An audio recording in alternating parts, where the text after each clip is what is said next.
girls, what's up? Welcome to the Sweet Fire Soul Revival YouTube channel. I'm Jo, if we've never met before, and if we have, welcome back. So, this is free training number 2, and I was going to do something else for this training, but I had so many messages from people who were like, can you talk about this? That I was like, okay, fine, that's going to be the second one that I do. And the topic for today is trust. So I can't even tell you how many comments, how many DMs, how many people reach out to me and say, can you please talk about trust issues? I have trust issues, blah, blah, how do we heal these things? So here's the thing to remember. Your internal reality, your internal experience is what is creating your external experience. So whenever you say something like, in this example, I have trust issues, it isn't actually that you have trust issues with other people and that's where this originated from. It is that you at some point learned in your childhood that you cannot trust yourself. So it all starts within you. So anything that you view as, an external issue, that you have issues with that type of thing or this type of person or whatever, is actually just a reflection of something that's going on that you need to heal on the inside. So if you feel like, I can't trust anybody, the reality is that you're projecting that. And what that means is that you feel honestly that you cannot trust yourself. And if we can't trust ourselves, we can't trust others. We'll find some reason not to do it. And here's why. Your subconscious mind will never make you a liar. It's always trying to work for you, even if it's doing in this like bass backwards type of way, right? Like where we feel like it's self-sabotage, or we feel like, whenever we get close to someone who we can trust, like something happens and we can't trust them anymore. And the thing is that we're actually creating those experiences. We're creating the reasons in our subconscious mind. Our subconscious is like, I can't trust myself, therefore I can't trust others. And so it's always going to be looking for ways, creating experiences for you to achieve that, because it will never ever make you a liar. One of its prime directives is to keep you safe, is to make sure that you are essentially, operating at 100%. And so when we believe something, when we believe we have trust issues, we can't trust others, your subconscious is constantly looking for reasons, ways, whatever, to make that the truth, because it is what you believe. So, how do we heal trust issues then? We have to cultivate a relationship with ourselves. Bottom line, and I know a lot of people want to avoid this work. Believe me, I've been doing this for a long time. I've had so many people come to me with these questions, or people who want to work with me. And when I tell them, this is internal self-work, they're not ready for it. And that's fine. When you're ready, you're ready. And when you're not, you're not.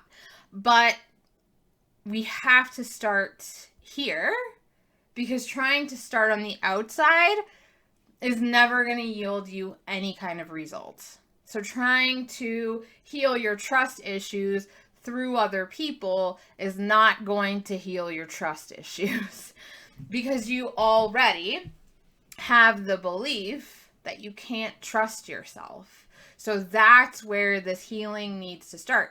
And how do we do that? So we do this by trying to find the root of the problem. And how does that work? So I always say journaling is the best way to do this. This is what I recommend my clients do. Every single person that's ever worked with me, ever come to me in this capacity, journaling is what they all start with. And in the beginning, they're all a little resistant to it. They're like, I don't want to spend a whole bunch of time journaling. But when you do this, right, you are getting at bits of the subconscious mind that you're not thinking about consciously. So you're pulling up these experiences, these memories, these thoughts, these beliefs that you didn't even consciously realize that you had. So when you journal, it's really all about getting into why can't I trust myself? Why do I feel like I can't trust myself? And then listing all the experiences that you've had starting now and going all the way back until the last thing you can remember, right? So as far back as you can remember, right about, I felt like I couldn't trust myself at this point, or at this point, or at this point, and this is what happened. That's why I couldn't trust myself. And so it's really just about getting out all of that stuff, all of those emotions, all those beliefs, all those thoughts around trust and why you feel like you can't trust yourself, because more than likely what happened is something like, your parents telling you something like, oh, it's just your imagination, or that's not real, or whatever. Like, and in those moments, that's when we start to question ourselves. That's when we're like, oh, I guess I can't trust myself if, like, my authority is telling me that this thing that I saw, or this thing that I felt, or that I experienced isn't real. Then I have to be looking for other people to tell me what is real and what isn't, right? And so we don't cultivate trust within ourselves. And so what's really important, and journaling is not really, I don't use journaling for emoting. Like, that's not really what the purpose is. At least I don't see it. We're not teenagers anymore. Like, we don't write in our diary about, like, who is mean to us or whatever. Like, journaling is about getting to the root. And that's why I teach transformative journaling, is because when you go into journaling with an outcome in mind, when you say, I need to get to the root of why I can't trust myself, here are all the experiences, all the beliefs, all the thoughts, all the feelings I've ever had around not trusting myself, not trusting other people, you purge all of that, right? Like, you're really digging through the muck to get to the root of that problem. And so when you get to the root of it, and even if you can't remember the very first time that you realize you can't trust yourself, right? Because it was probably a long, long time ago. Like I said before, our subconscious mind forms between the ages of 0 and 7. And I don't remember that far back. I don't have a lot of childhood memories. And I know I'm not the only one. So some of us really don't have those memories. Some of us do. So if you can remember as far back as you can, when you were a little kid and you remember, like, the very first time that happened, that someone told you, you can't, that's not real, or that's imaginary, or whatever. Whatever the case is, I'm not saying that that's the only thing that could have possibly happened, but most often when we're told that, that kind of builds up that idea that we can't trust ourselves.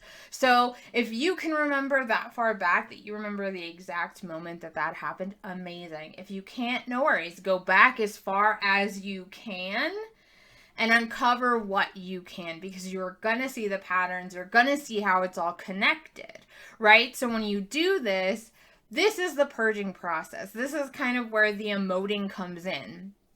But we don't stop there, right? Because when you do that, you're essentially just, like, emptying out. But we have to fill it back up with something so that all that shit that we just emptied out doesn't, come back, right? So, because the universe abhors a vacuum, right? So, like, if we're over here trying to, like, change our mindset or, change our beliefs, if we don't switch it out to something new, we're going to go right back to what it was that we've always believed, or how we always felt, or how we always thought, right? Because that's our subconscious programming. So we're always going to return to that original programming if we don't fill it back up. So once you've purged everything, once you've gotten everything out, and once you've, had that experience, now you want to ask yourself, okay, so now that I've done this, now that I can see these patterns, or these, these things that are all interconnected to why I don't believe I can trust myself, now what, right? How can I learn from this, right? So that's the next step, is to really extract the lessons from those experiences. Extract that knowledge, because that is really where we start healing, from that place of observation and being objective rather than being judgmental or emotional, right?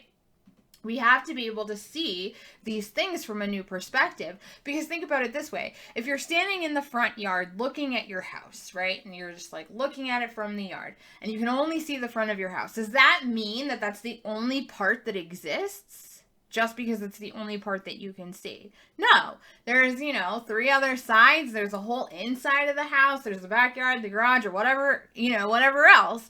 So remember that there is another perspective. There's another view to look at this from. And so what our job is now is to find those other perspectives so that we can extract the lessons that we were supposed to learn, that we were meant to learn from those experiences. So when you're looking at this and you're like, oh man, I see that like from these experiences, I can draw boundaries around this or around that, or I need to, up my value because I, devalue myself, or I like self-deprecate all the time, or whatever.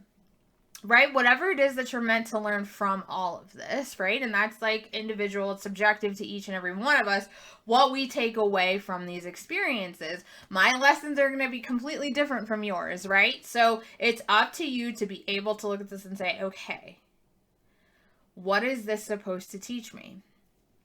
And some people are like, well, what if I can't find anything?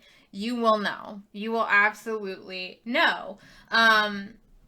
It's gonna hit you in the face because you've written all this out now. You can see it. It's there. It's out of your head and on a piece of paper, on your laptop or whatever. However it is you choose to journal. Some people do it pen and paper. That's how I do it. I have clients who do it on their laptop, and either way is perfectly fine. But as long as you're getting it out of your head and on paper so that you can see it, or outside of you so that you can see it, then you can start, putting the pieces together and connecting all the dots and saying like, oh my gosh, here's how this, is intertwined, and here's how these things are connected, and like, look at all these patterns. So there's not going to be, you will not be there like, well, I don't know what I'm supposed to learn. I mean, you might, but then ask yourself, why am I resistant to extracting the lesson? What am I not seeing? And like I said, your subconscious mind wants to desperately please you. It desperately wants to work for you. So ask yourself these questions in earnest. Really, truly, what am I supposed to learn for this? Really, truly, what lessons am I supposed to see? What am I supposed to learn? If you find yourself being resistant to finding the lesson, ask yourself, why do I have this resistance? What am I supposed to learn from these experiences? Your subconscious has the answers always, because it is a problem solver. It's constantly working to solve problems for you. So you're not just going to look at all the stuff you wrote down and be like, I have absolutely no idea. The answer is there, and your subconscious already knows. So when you're doing this and you're extracting the lessons and finding all the patterns and seeing where you can now change your behavior in order to cultivate that trusting relationship with yourself, you can say, okay, so for example, I need to set boundaries around this, or I need to really redefine my value, right? Because like I said, a lot of the times we devalue ourselves and we place our, power and authority that really belongs to us. We hand it over to other people, right? We hand it over to the people that our subconscious believes is the authority. And so when we can take that back and say, well, wait a minute, no, like I need to be able to trust me. What action can I take now? Discipline. And no one likes to hear that, I know. But here's the thing. Discipline, because we see it as such a negative thing, because when we hear the word discipline, just like when we hear the word fault, like we are immediately like, well, no thank you, no discipline, no fault for me, like I'm good. We have a negative connotation to it. And so rather than looking at it that way, And again, I don't really ever like to use the word fault, but, when we're looking at the word discipline, for example, it doesn't mean, you're in trouble. It doesn't mean that you've done something wrong. Discipline just means here are the rules that I live by. And you may find that you are living your life by other people's rules rather than your own. And so now is the time where you say, okay, in order to discipline myself, to trust myself so that I can have trusting relationships with others, I need to keep a daily promise to myself, where I need to have a routine, whether it's a morning routine, an afternoon routine, or an evening routine. But I need to do something that keeps me accountable to myself every single day. So if that means you're like, okay, instead of getting up at 7 in the morning, I'm going to get up at 6:30 and whatever, just like sit with myself. I'm going to journal, or I'm going to have coffee, or I'm going to take a walk, whatever the hell it is that you're going to do, right? Like just one action every single day, keeping that promise to yourself helps you build that trust, right? Because the more that we go around saying, I have trust issues, I'm not trustworthy, or whatever it is that we're saying around trust and trusting ourselves or trusting others, the thing is that our subconscious mind takes everything personally, whether you're talking about yourself or whether you're talking shit about somebody else. Your subconscious mind is taking that all personally. It's running it through all the filters, and it's applying what you already believe to yourself. So if you're like complaining about somebody or whatever, right, your subconscious mind is actually applying that to you. So we want to be mindful about what we say. And, affirmations are great. I don't believe that they're alone what changes us. I don't believe that at all. I know some people do. And, I know a lot of people, I've seen a lot of my clients who feel like they can positively affirm themselves into change. And the thing is, that's surface level. Affirmations are a conscious level thing. And how much of our conscious runs the show? Less than 5%, right? 0.4%. Our subconscious is 99.6%. So that's nearly 100% of the time that we're acting, doing, thinking, saying, feeling, whatever, at a subconscious level. Our conscious isn't shit. It's like the surface, right?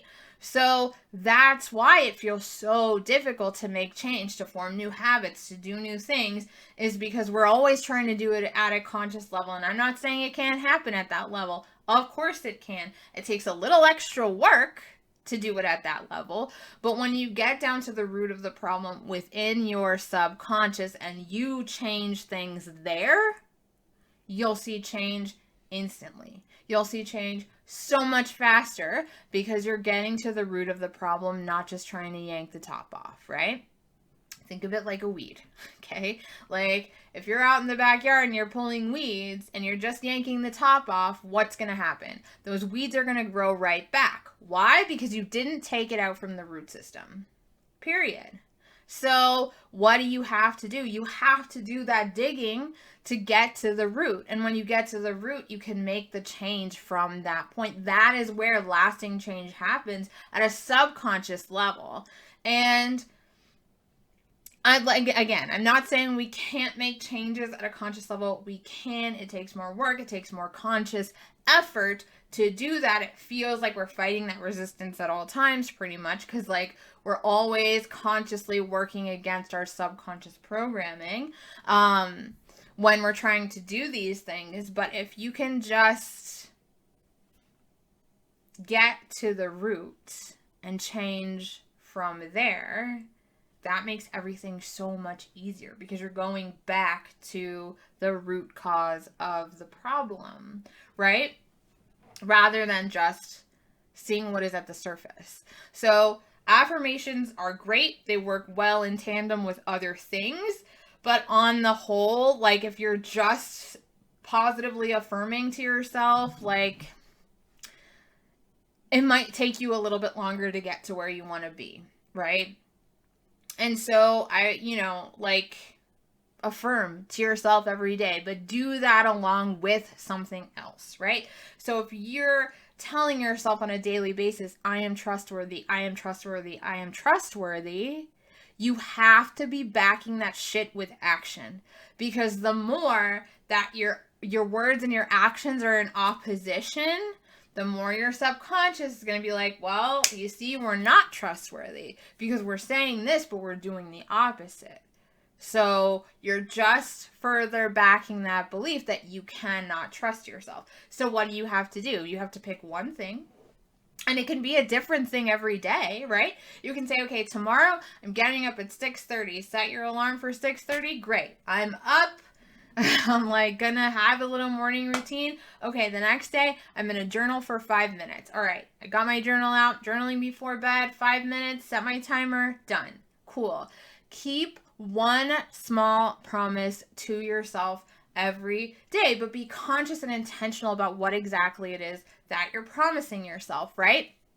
Because we have routines that we fulfill every single day, But if you want to cultivate that relationship with yourself, knowing that you are a trustworthy person, you have to consciously be taking action in that way, right? To bolster that idea that you are trustworthy, that you are worthy of your own trust, right? So keep one promise every single day to yourself, or make a routine. Like I said, whether it's a morning, afternoon, evening routine, whatever it is. If you're like, okay, before bed I'm gonna do XYZ every single night, do that. But make sure you are doing, setting, whatever, one thing every single day, one new thing every single day. Or even, like I said, just like, if you don't have a routine as it is right now, if you like get up, throw your clothes on, run to work, you come home, make dinner, watch TV, go to bed, then create a new routine, or promise yourself one new action that day so that you can fulfill it, right?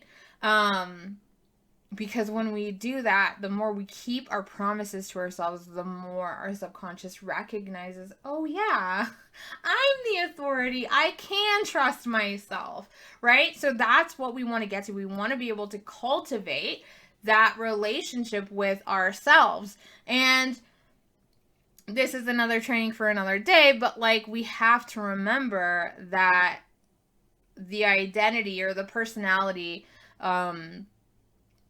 that we perceive as ours is really nothing more than subconscious programming that we're putting in action every single day. So like, your personality doesn't actually define you. It's not really who you are as a person, who you inherently are. It's just your subconscious programming. That's all it is. So when you can change that programming, because all that subconscious programming is nothing but conditioning that you learned when you were a child. That's all it is. That means you can recondition yourself. That means you can reprogram those old programs. You can make change. And you can do it easily and effortlessly. And some of us have a hard time believing that. Some of us don't. But when you ask yourself, and again, get to the root of why. Why do I believe this? Why do I believe that I am not trustworthy? Why do I believe that I can't trust myself, that I can't trust others? Why do I believe that change has to be hard? You're probably going to go all the way back to something someone said to you when you were a kid. And that's all it is. It's just that we have been conditioned to believe these things, say these things, feel these things, do these things. We have been conditioned. So now it's up to us to recondition ourselves, reparent ourselves, figure ourselves out, rather than letting other people tell us who we are, what our traits are, what our identity is, how we feel, what we're capable of, right? So, if you have any questions, drop them below. You can also send me an email or find me on social media. I will talk to you soon. Bye.